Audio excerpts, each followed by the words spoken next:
Current അഫയേഴ്സുമായി ബന്ധപ്പെട്ട് 2026 ജനുവരിയിലെ സുപ്രധാന നിയമനങ്ങളെക്കുറിച്ചിട്ടാണ് നമ്മൾ പഠിക്കാനായിട്ട് പോകുന്നത്. Kalpakkam Indira Gandhi centre for atomic research ഡയറക്ടറായി ചുമതലയേറ്റത് ശ്രീകുമാർ ജി പിള്ള.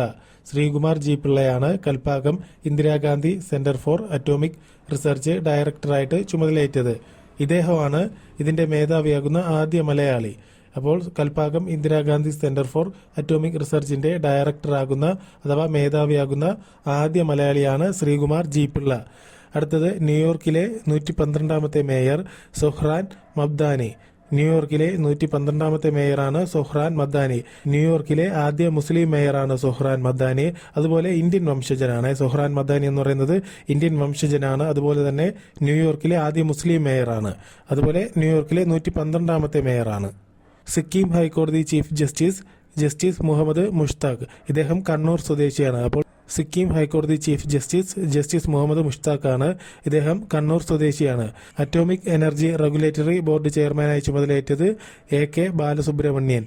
ഇദ്ദേഹം മലയാളിയാണ്, പാലക്കാട് സ്വദേശിയാണ്. അപ്പോൾ അറ്റോമിക് എനർജി റെഗുലേറ്ററി ബോർഡ് ചെയർമാനായിട്ട് ചുമതലയേറ്റത് AK ബാലസുബ്രഹ്മണ്യൻ, മലയാളിയാണ്. അതുപോലെ പാലക്കാട് സ്വദേശിയാണ്. മുല്ലപ്പെരിയാർ അണക്കെട്ടിൽ സമഗ്ര സുരക്ഷാ പരിശോധനയ്ക്ക് കേന്ദ്ര സർക്കാർ ഉത്തരവിട്ടതിന് പ്രകാരം 2021 ഡാം സുരക്ഷാ നിയമപ്രകാരമുള്ള പരിശോധനയ്ക്കായി രൂപവൽക്കരിച്ച സ്വതന്ത്ര വിദഗ്ധ സമിതിയിലെ കേരള പ്രതിനിധി TK ശിവരാജൻ. അപ്പോൾ മുല്ലപ്പെരിയാർ അണക്കെട്ടിൽ സമഗ്ര സുരക്ഷാ പരിശോധനയ്ക്ക് കേന്ദ്ര സർക്കാർ ഉത്തരവിട്ടതിന് പ്രകാരം 2021 ഡാം സുരക്ഷാ നിയമപ്രകാരമുള്ള പരിശോധനയ്ക്കായി രൂപവൽക്കരിച്ച സ്വതന്ത്ര വിദഗ്ധ സമിതിയിലെ കേരള പ്രതിനിധിയാണ് TK ശിവരാജൻ. ഇന്ത്യയിലെ US അംബാസിഡർ സെർജിയോ ഗോർ. അപ്പോൾ ഇന്ത്യയിലെ US അംബാസിഡറാണ് സെർജിയോ ഗോർ. ആഭ്യന്തര സുരക്ഷാ സ്പെഷ്യൽ സെക്രട്ടറി ആനന്ദ് സ്വരൂപാണ് ആഭ്യന്തര സുരക്ഷാ സ്പെഷ്യൽ സെക്രട്ടറിയായിട്ട് ചുമതലയേറ്റത്. പോലീസ് ഓഫീസേഴ്സ് അസോസിയേഷന്റെ ആദ്യ വനിതാ സെക്രട്ടറി M റുബീന. മലപ്പുറം ജില്ലാ സെക്രട്ടറിയായ M റുബീനയാണ് പോലീസ് ഓഫീസേഴ്സ് അസോസിയേഷന്റെ ആദ്യ വനിതാ സെക്രട്ടറി. Public relations council of India governing council chairman T Vinayakumar. അപ്പോൾ public relations council of India governing council ചെയർമാനായിട്ട് ചുമതലയേറ്റത് T വിനയകുമാറാണ്. ഈ സ്ഥാനത്തെത്തുന്ന ആദ്യ മലയാളിയാണ് T വിനയകുമാർ. അപ്പോൾ public relations council of India governing council chairman പദവിയിലെത്തുന്ന ആദ്യ മലയാളിയാണ് T വിനയകുമാർ. തദ്ദേശ സ്ഥാപന ഓംബുഡ്സ്മാനായിട്ട് ചുമതലയേറ്റത് retire justice Babu Mathew P Joseph. അപ്പോൾ retire justice Babu Mathew P ജോസഫാണ് തദ്ദേശ സ്ഥാപന ഓംബുഡ്സ്മാനായിട്ട് ചുമതലയേറ്റത്. കാലിക്കറ്റ് സർവകലാശാല വൈസ് ചാൻസലർ ഡോക്ടർ P രവീന്ദ്രനാണ് കാലിക്കറ്റ് സർവകലാശാല വൈസ് ചാൻസലറായിട്ട് ചുമതലയേറ്റത്.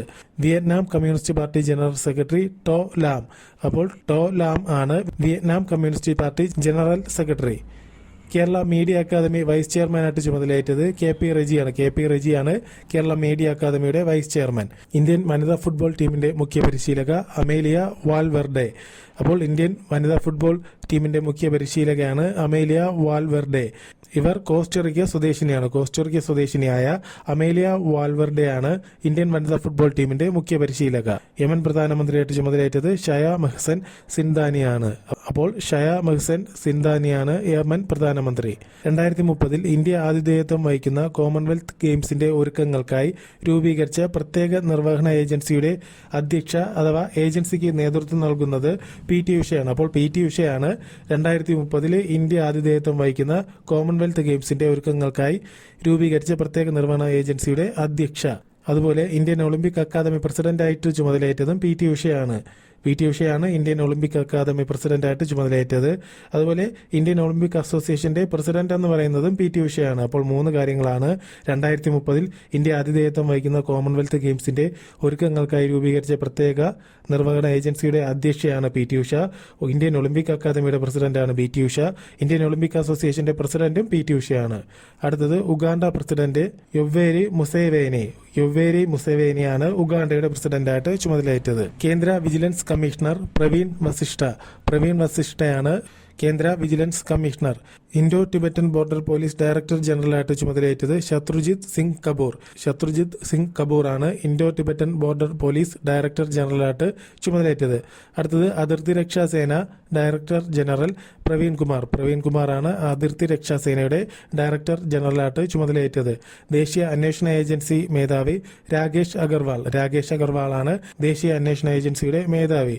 അപ്പോൾ 4 കാര്യങ്ങളാണ് കേന്ദ്ര vigilance commissioner Praveen Vasishtha, Indo Tibetan border police director general Shatrujit Singh Kapoor, അതിർത്തി രക്ഷാസേന ഡയറക്ടർ ജനറൽ പ്രവീൺ കുമാർ, ദേശീയ അന്വേഷണ ഏജൻസി മേധാവി രാകേഷ് അഗർവാൾ, മെറ്റയുടെ president and vice chairman Dina Powell MC Cormick. അപ്പോൾ മെറ്റയുടെ president and vice chairman Dina Powell MC Cormick ആണ്. അടുത്തത് മേഘാലയ ഹൈക്കോടതിയുടെ chief justice Revati Mohite Dere. Justice Revati Mohite ദരെയാണ് മേഘാലയ ഹൈക്കോടതി ചീഫ് ജസ്റ്റിസ് ആയിട്ട് ചുമതലയേറ്റത്. അതുപോലെ തന്നെ ഒരു പ്രത്യേകത കൂടിയുണ്ട്. മേഘാലയ ഹൈക്കോടതിയിലെ ആദ്യ വനിതാ ചീഫ് ജസ്റ്റിസ് ആണ് ജസ്റ്റിസ് രേവതി മൊഹിതെ ദരെ. അപ്പോൾ മേഘാലയ ഹൈക്കോടതിയുടെ ചീഫ് ജസ്റ്റിസ് ആയിട്ട് ചുമതലയേറ്റത് ജസ്റ്റിസ് രേവതി മൊഹിതെ ദരെയാണ്. മേഘാലയ ഹൈക്കോടതിയിലെ ആദ്യ വനിതാ ചീഫ് ജസ്റ്റിസ് ആണ് ജസ്റ്റിസ് രേവതി മൊഹിതെ ദരെ. അടുത്തത് കേരള ഹൈക്കോടതിയുടെ ചീഫ് ജസ്റ്റിസ് ആയിട്ട് ചുമതലയേറ്റത് ജസ്റ്റിസ് സൗമൻ സെൻ ആണ്. കൊൽക്കത്ത സ്വദേശിയാണ് ഇദ്ദേഹം. കേരള ഹൈക്കോടതിയുടെ ചീഫ് ജസ്റ്റിസ് എന്ന് പറയുന്നത് ജസ്റ്റിസ് സൗമൻ സെൻ ആണ്. കൊൽക്കത്ത സ്വദേശിയാണ്. അതുപോലെ കേരള ഹൈക്കോടതിയുടെ 40ാമത് ചീഫ് ജസ്റ്റിസ് ആണ് ജസ്റ്റിസ് സൗമൻ സെൻ. കേരള ഹൈക്കോടതിയുടെ 40ാമത് ചീഫ് ജസ്റ്റിസ് ആണ് ജസ്റ്റിസ് സൗമൻ സെൻ. അപ്പോൾ കേരള ഹൈക്കോടതിയുടെ 40ാമത് ചീഫ് ജസ്റ്റിസ് ആയിട്ട് ചുമതലയേറ്റത് കൊൽക്കത്ത സ്വദേശിയായ ജസ്റ്റിസ് സൗമൻ സെൻ. അപ്പോൾ നമ്മൾ കേരള ഹൈക്കോടതിയിലെ ചീഫ് ജസ്റ്റിസിനെ കുറിച്ച് പഠിച്ച സ്ഥിതിക്ക് സുപ്രീം കോടതിയിലെ ചീഫ് ജസ്റ്റിസിനെ കുറിച്ചുകൂടെ അറിഞ്ഞു വെച്ചിരിക്കുന്നത് നന്നായിരിക്കും. സുപ്രീം കോടതിയുടെ ചീഫ് ജസ്റ്റിസ് എന്ന് പറയുന്നത് ജസ്റ്റിസ് സൂര്യകാന്ത്. അപ്പോൾ ജസ്റ്റിസ് സൂര്യകാന്താണ് സുപ്രീം കോടതിയുടെ ചീഫ് ജസ്റ്റിസ്. ഇദ്ദേഹം ഹരിയാന സ്വദേശിയാണ്. അതുപോലെ സുപ്രീം കോടതിയുടെ 53ാമത് ചീഫ് ജസ്റ്റിസ് ആണ് ജസ്റ്റിസ് സൂര്യകാന്ത്. ഹരിയാനയിൽ നിന്ന് സുപ്രീം കോടതി ചീഫ് ജസ്റ്റിസ് പദവിയിലെത്തുന്ന ആദ്യ വ്യക്തിയാണ് ജസ്റ്റിസ് സൂര്യകാന്ത്. അപ്പോൾ ഹരിയാനയിൽ നിന്ന് സുപ്രീം കോടതി ചീഫ് ജസ്റ്റിസ് പദവിയിലെത്തുന്ന ആദ്യ വ്യക്തിയാണ് സുപ്രീം കോടതിയുടെ 53ാമത്തെ ചീഫ് ജസ്റ്റിസായ ജസ്റ്റിസ് സൂര്യകാന്ത്. ഇദ്ദേഹം ഹരിയാന സ്വദേശിയാണ്. ഇനി 52ാമത് സുപ്രീം കോടതിയുടെ ചീഫ് ജസ്റ്റിസ് എന്ന് പറയുന്നത് ജസ്റ്റിസ് ഭൂഷൺ രാമകൃഷ്ണ ഗവായി, അതായത് BR ഗവായിയാണ് 52ാമത് സുപ്രീം കോടതിയുടെ ചീഫ് ജസ്റ്റിസ്. അടുത്തത് വ്യോമസേന ഉപമേധാവിയായി ചുമതലയേറ്റത് air marshal Nagesh Kapoor. Air marshal Nagesh Kapoor ആണ് വ്യോമസേന ഉപമേധാവിയായി ചുമതലയേറ്റത്. വ്യോമസേന ഉപമേധാവിയെക്കുറിച്ച് പഠിച്ച സ്ഥിതിക്ക് ഇന്ത്യൻ പ്രതിരോധ രംഗത്തെ പ്രധാന പദവികളെ കൂടെ ഒന്ന് അറിഞ്ഞു വെച്ചിരിക്കാം. ഇന്ത്യൻ സായുധ സേനകളുടെ പരമോന്നത മേധാവി എന്നറിയപ്പെടുന്നത് ഇന്ത്യൻ പ്രസിഡന്റ് ആണ്. അപ്പോൾ ഇന്ത്യൻ പ്രസിഡന്റ് ആണ് ഇന്ത്യൻ സായുധ സേനകളുടെ പരമോന്നത മേധാവി എന്നറിയപ്പെടുന്നത്. ഇന്ത്യൻ പ്രതിരോധ മന്ത്രി രാജ്നാഥ് സിംഗ് ആണ്. ഇന്ത്യൻ പ്രതിരോധ മന്ത്രി രാജ്നാഥ് സിംഗ്. പ്രതിരോധ വകുപ്പ് സെക്രട്ടറി രാജേഷ് കുമാർ സിംഗ്. പ്രതിരോധ വകുപ്പ് സെക്രട്ടറി എന്ന് പറയുന്നത് രാജേഷ് കുമാർ സിംഗ് ആണ്. ഇന്ത്യയുടെ സംയുക്ത സൈനിക മേധാവി ജനറൽ അനിൽ ചൌഹാൻ. ജനറൽ അനിൽ ചൌഹാനാണ് ഇന്ത്യയുടെ സംയുക്ത സൈനിക മേധാവി. ഇന്ത്യയുടെ കരസേനാ മേധാവി ജനറൽ ഉപേന്ദ്ര ദ്വിവേദി. ജനറൽ ഉപേന്ദ്ര ദ്വിവേദിയാണ് ഇന്ത്യയുടെ കരസേനാ മേധാവി. കരസേന ഉപമേധാവി lieutenant general Pushpendra Singh. Lieutenant general Pushpendra Singh ആണ് കരസേന ഉപമേധാവി. നാവികസേനാ മേധാവി അഡ്മിറൽ ദിനേശ് കെ ത്രിപാഠി. നാവികസേനാ മേധാവി എന്ന് പറയുന്നത് അഡ്മിറൽ ദിനേശ് കെ ത്രിപാഠിയാണ്. നാവികസേന ഉപമേധാവി vice admiral Sanjay Vatsayan. Vice admiral Sanjay Vatsayan ആണ് നാവികസേന ഉപമേധാവി. വ്യോമസേനാ മേധാവി air chief marshal Amarpreet Singh. Air chief marshal Amarpreet Singh ആണ് വ്യോമസേനാ മേധാവി. വ്യോമസേന ഉപമേധാവി നമ്മൾ നേരത്തെ പഠിച്ചതാണ് എയർ മാർഷൽ നാഗേഷ് കപൂർ. അടുത്തത് മഹാരാഷ്ട്രയിലെ ബാരാമതിയിലെ വിമാനാപകടത്തിലെ മഹാരാഷ്ട്ര ഉപമുഖ്യമന്ത്രിയായിരുന്ന അജിത് പവാർ അടുത്തിടെ അന്തരിച്ചിരുന്നു. ഇതിനെ തുടർന്ന് അദ്ദേഹത്തിന്റെ ഭാര്യയായ സുനേത്ര പവാർ മഹാരാഷ്ട്രയുടെ ഉപമുഖ്യമന്ത്രിയായി ചുമതലയേറ്റിരുന്നു. അപ്പോൾ മഹാരാഷ്ട്രയുടെ ആദ്യ വനിതാ ഉപമുഖ്യമന്ത്രിയാണ് സുനേത്ര പവാർ. അപ്പോൾ മഹാരാഷ്ട്രയുടെ ആദ്യ വനിതാ ഉപമുഖ്യമന്ത്രിയായി ചുമതലയേറ്റത് സുനേത്ര പവാർ. അജിത് പവാറിന്റെ ഭാര്യയായ സുനേത്ര പവാറാണ് മഹാരാഷ്ട്രയുടെ ആദ്യ വനിതാ ഉപമുഖ്യമന്ത്രി. മഹാരാഷ്ട്രയിലെ ബാരാമതിയിലെ വിമാനാപകടം നടന്നത് 2026 ജനുവരി 28. 2026 ജനുവരി 28 മഹാരാഷ്ട്രയിലെ ബാരാമതിയിലെ വിമാനാപകടം നടന്നത്. അപ്പോൾ ഇത്രയുമാണ് 2026 ജനുവരിയിലെ പ്രധാനപ്പെട്ട നിയമനങ്ങൾ. എല്ലാവരും നോട്ട് എഴുതി വെച്ച് തന്നെ പഠിക്കാൻ ശ്രമിക്കുക.